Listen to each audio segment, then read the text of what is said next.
నమస్తే వెంకటకృష్ణ గారు, అదేవిధంగా మన జీవి రెడ్డి గారికి, మన రవి గారికి, తర్వాత దయాకర్ గారికి, అందరికీ కూడా, అదేవిధంగా ఏబిఎన్ ప్రేక్షకులందరికీ.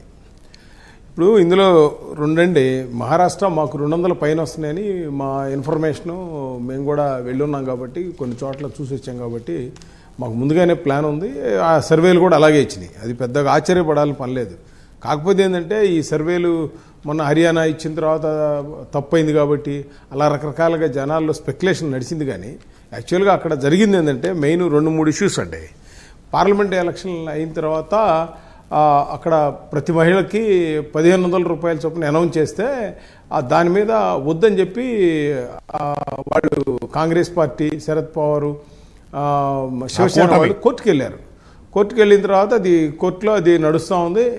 కూటమి వెళ్ళిందనమాట. వాళ్ళు వెళ్ళిన తర్వాత వీళ్ళు ఎలక్షన్లోకి వచ్చిన తర్వాత వీళ్ళు మేము 3000 చేస్తామని చెప్పి వాళ్ళు 3000 అనౌన్స్ చేశారు మేనిఫెస్టోలో, కాంగ్రెస్ కూటమి.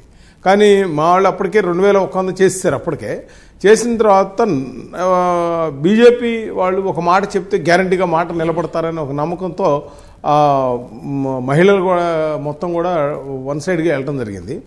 సరే, అవన్నీ కూడా ఒక పార్ట్ అనుకుంటే ఒక సంక్షేమ కార్యక్రమాల వల్లే గెలిచారని నేను చెప్పను.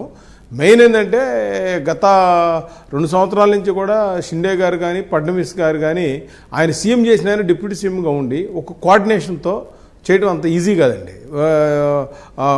స్టేట్లో డెవలప్మెంట్ అవ్వచ్చు, లేకపోతే సెంట్రల్తో కోఆర్డినేషన్ అవ్వచ్చు, బ్రహ్మాండంగా ఉంది. వాళ్ళే ఎంతసేపు మహారాష్ట్రలో ఒకటి ఆలోచిస్తారండి. ఛత్రపతి శివాజీ ఉన్న స్టేట్ కాబట్టి అక్కడ వాళ్ళందరికీ కూడా కత్తి, డాలు, ఆ పౌరుషం బాగా ఎక్కువ ఉంటుంది. ప్లస్ వాళ్ళు కొంచెం సౌత్లో తమిళనాడు ఎలా ఆలోచిస్తారో స్టేట్ గురించి మా మహారాష్ట్రలో కూడా అలాగే ఆలోచిస్తారు.